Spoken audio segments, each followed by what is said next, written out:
এইটো মইতো বহু ইলেকশ্যন খেলিলোঁ না দিছ ইজ দ্য বেষ্ট মানে ছাপৰ্ট ফ্ৰম দ্য মানে পাব্লিকৰ পৰা এইবাৰ মেক্সিমাম ছাপৰ্ট এনেকৈ মুকলিকৈ দেখুৱাইছে আগতে আমাৰ সাধাৰণতে আহোঁ যাওঁ দি থৈ গুচি যাওঁ নমিনেশ্যনৰ ফাইল কৰোঁ কিন্তু এইবাৰ উৎসাহটো বিশেষকৈ হিমন্ত বিশ্ব শৰ্মাৰ যোৱা 5টা বছৰত প্ৰত্যেক মহিলা শিশু বৃদ্ধ নিবনুৱা চবৰ কাৰণে যে কিছুমান একদম মেজৰ স্কিম কিছুমান ল'লে এই স্কিমবিলাকে প্ৰত্যেকটো ছেকশ্যনকে টাচ কৰিছে আৰু সেইকাৰণে মানুহৰ এই ইলেকশ্যনটোত তেওঁক সমৰ্থন কৰাৰ বাবে আমাৰ ফালে মানুহবিলাক ওলাই আহিছে No, this is a normal procedure for me. I will fight and I will win. That's all. And Gaurav Gogoi also, with a vast supporter, came here. No, that's a different issue. I am not jealous of him, but I think that the people of Jorhat will support me, not him, the Mr. Gogoi. As for last 2 years, what he has done in Jorhat LSC, out of 10 LSC, what he has done, he cannot give a report card. Okay, so. All right, he's a good orator, but I don't think he can develop Jorhat as a. মই কৈছোঁ উন্নয়নৰ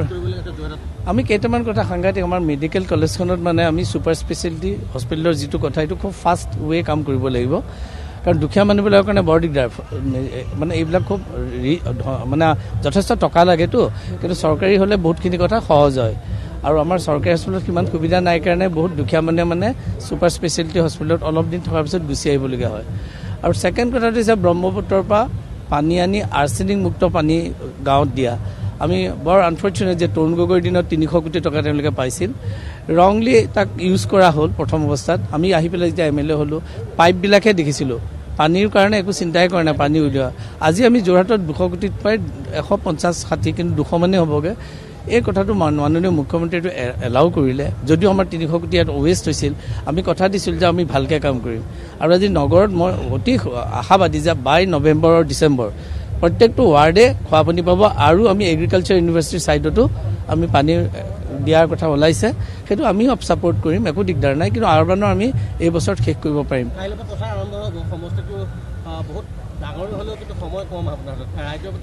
নাই মোৰ সময় নাই সময় মোৰ available কাৰণ মই প্ৰত্যেকটো আমাৰ পঞ্চায়তৰ বা প্ৰত্যেকটো ৱাৰ্ডৰ চুবুৰীবিলাক আমি সাধাৰণতে সদায় টাচ কৰি আছোঁ আমি টাচ কৰি থাকোঁ আৰু এইটো নট এ নিউ ফেনমেনা কিন্তু কিছুমান জেগাত আমাৰ যিসকলে পঢ়া শুনা যথেষ্ট আছে তেওঁলোকৰ এনে মেল মিটিংবিলাকত অকণমান তেওঁলোকৰ হেৰিটো এপিয়াৰেঞ্চটো অলপ কম হয় কাৰণ তেওঁলোকৰ কাম থাকে সেইবিলাক জেগাত অকণমান 2-এখন এবাৰ মিটিং কৰিম আপুনি লোকৰ কথা কেলৈ সুধি আছে মোৰ বিষয়ে সোধক মই তেওঁৰ কথা একো কোৱাই নাই তেওঁ আমি মানে মোক ভাল লাগিছে সেইদিনা তেওঁ কৈছে মই ভীষ্ম অৰ্জুন মই বেয়া পোৱা নাই এইবোৰ কথাত কাৰণ কুৰুক্ষেত্ৰ ৰণ নহয় এইখন জেনেৰেল ৰণহে কুৰুক্ষেত্ৰ ৰণত ভীষ্ম শয্যাশায়ী হ'ল সৰসজ্যাতে ভীষ্মক মাৰিব পৰা নাছিল এইটো ৰাইজে দিব মই ৰাইজৰ প্ৰতি মোৰ বিশ্বাস আছে নহ'লে মোকনো কেলৈ মানুহে বিচাৰিছে ময়ো এনেই মই ভাবোঁ যে কেতিয়াবা ভাবোঁ যে আমি এটা দীঘলীয়া কাৰ্যকালৰ কাৰণে হৈ আছোঁ কিন্তু কিছুমান হাফ ডান ৱৰ্কবিলাক এৰি দিবৰ মন নাযায় যেনে খোৱা পানীটো আৰু মই যে ক'লোঁ খোৱা পানীটো আমি যদি কৰি থৈ যাব পাৰোঁ মই খুব হেপ্পী হ'ম আৰু নহয় নিশ্চিত ভগৱান আছে ওপৰত তেওঁহে কৰিব কিন্তু মই নিশ্চিত কিন্তু ভগৱানেও মোক এটা মানে কি ক'ম ব্লেছ কৰিব লাগিব আৰু কাৰণ ভগৱানৰ ব্লেছিং নোহোৱাকৈ মই কেতিয়াও কিবা এটা হ'ব নোৱাৰোঁ কিন্তু মই আশাবাদী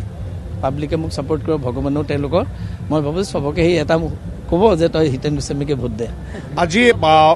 বাকী মই নকওঁ আমাৰ যোৰহাট লোকসভাত মই ইতিমধ্যে শিৱসাগৰ জিলাৰ পৰা আহিছোঁ য'ত সুশান্ত বৰগোহাঁই আৰু আমাৰ কুশল দুৰীদেৱে ইতিমধ্যে আজিৰ দিনটোত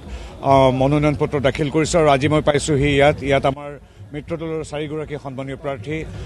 হিতেন্দ্ৰ নাথ গোস্বামী ডাঙৰীয়া অগপৰ তিয়কৰ বাবে বিকাশ শইকীয়া ডাঙৰীয়া ধীৰাজ গোৱালা তিতাবৰৰ বাবে আৰু মৰিয়নিৰ বাবে ৰূপজ্যোতি কুৰ্মী ডাঙৰীয়াই আজি মনোনয়ন পত্ৰ দাখিল কৰিছে আমাৰ এই কোৰ্টফিল্ডৰ ওচৰত গোটেই যোৰহাটখন সম্পূৰ্ণ গেৰুৱা হৈ আছে মই দেখিছোঁ যে আলিয়ে পদূলিয়ে ঘৰে দুৱাৰে মানে সকলোতে কেৱল আমাৰ পদুম ফুলৰ পতাকা সগৌৰৱে মানুহে ধৰি আগুৱাই গৈ আছে গতিকে খুব সুন্দৰ দিন আৰু আমাৰ যোৰহাটৰ সন্মানীয় বিধায়ক বৰ্তমানৰ বিধায়ক যি আমাৰ এবাৰ প্ৰক্ষেপিত মিত্ৰজোঁটৰ প্ৰাৰ্থী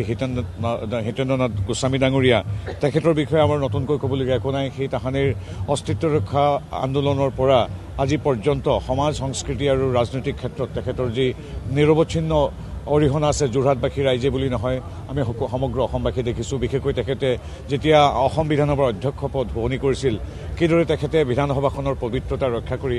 পৰিচালনা কৰিছিল, সেইবিলাকো আমাৰ সকলোৰে মানসপটত আছে। এগৰাকী অতি বিনয়ী, এগৰাকী নম্ৰ, বুদ্ধিদীপ্ত আৰু এগৰাকী সম্পূৰ্ণ জ্ঞানী এগৰাকী ব্যক্তি, যি সচাৰ্থত যোৰহাটক প্ৰতিনিধিত্ব কৰাৰ সম্পূৰ্ণ যোগ্যতা আছে বুলি যোৰহাটবাসী ইতিমধ্যে বাৰে বাৰে স্বীকৃতি দি আহিছে।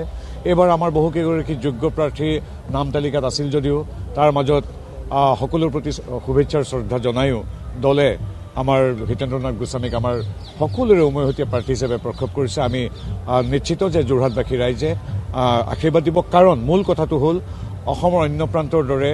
আমাৰ ৰাজনৈতিক সামাজিকভাৱে সচেতন যোৰহাটবাসী ৰাইজেও ডাবল ইঞ্জিন চৰকাৰৰ সৈতে সদায় সংযুক্ত হৈ থাকিব বিচাৰে। অৰ্থাৎ কেন্দ্ৰত বিজেপি, ৰাজ্যত বিজেপি, গতিকে কিয়নো আমাৰ যোৰহাটখন বা যোৰহাটৰ ৱাৰ্ড, গাঁও ইত্যাদি আমাৰ বিজেপি চৰকাৰ নহ'ব। মানে অৰ্থাৎ প্ৰত্যেকটো ৱাৰ্ড, গাঁৱৰ পঞ্চায়তৰ পৰা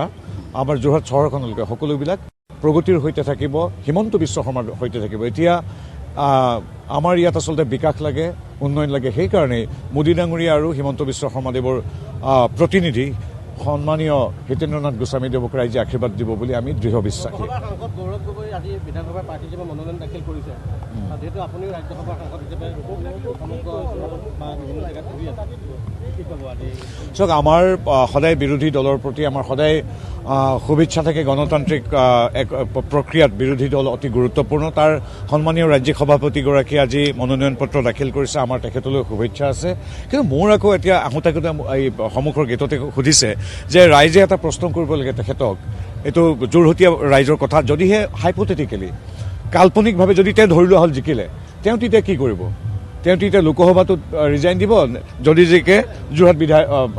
বিধানসভাটো ৰিজাইন দিব। হাইপথেটিকেলি যদি ধৰি লোৱা হ'ল জিকিলে বুলি আমি কাল্পনিকভাৱে ভাবি লওঁ, এই প্ৰশ্নটো আমাৰ দুৱাৰমুখত আমাৰ এই নবীন পুস্তকালয়ৰ ওচৰত দুজনমানে কথা পাতি আছে। এই কথাটো বহুতৰ প্ৰশ্ন। তেওঁ পিছত যেতিয়া যিহেতু এই চৰকাৰখন হ'ব,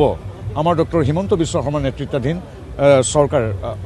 আৰু আমাৰ প্ৰতিনিধিজন হ'ব যোৰহাটৰ পৰা নিশ্চিতভাৱে যোৰহাটবাসী আশীৰ্বাদেৰে হিতেন গোস্বামী। কিন্তু তেওঁৰ মনস্তাত্ত্বিক স্থিতিটো আমি জানিব বিচাৰোঁ। যদি তেওঁৰ দৃষ্টিকোণৰ পৰা কেনেবাকৈ যি কৰে, তেওঁ পুনৰ আকৌ লোকসভালৈ গৈ আমাৰ যোৰহাটটোত এৰি দিলেহেঁতেন নেকি? গতিকে এই প্ৰশ্নটো লাখটকীয়া প্ৰশ্ন এটা আমাৰ নবীন পুস্তকালয়ত সুধি আছে। কিন্তু সেই প্ৰশ্নৰ উত্তৰ তেওঁ এইকাৰণেই দিবলগীয়া নহ'ব, কাৰণ ভগৱানৰ আশীৰ্বাদত, যোৰহাটবাসী ৰাইজৰ আশীৰ্বাদত পুনৰবাৰ আমি নিশ্চিত যে যোৰহাটবাসী ৰাইজে হিতেন্দ্ৰনাথ গোস্বামীক আশীৰ্বাদ দি ডাবল ইঞ্জিন চৰকাৰ, যে কেন্দ্ৰত বিজেপি, ৰাজ্যত বিজেপি, গতিকে যোৰহাটতো বিজেপি, এই যিটো সূত্ৰ নতুন প্ৰজন্মৰ পৰা জ্যেষ্ঠজনলৈকে সকলোৱে আজি মানি লৈছে, আশীৰ্বাদ দিবলৈ আগবাঢ়িছে, আমি ভাবোঁ সেইটোৱে হ'ব। গতিকে এই প্ৰশ্নটো হয়তো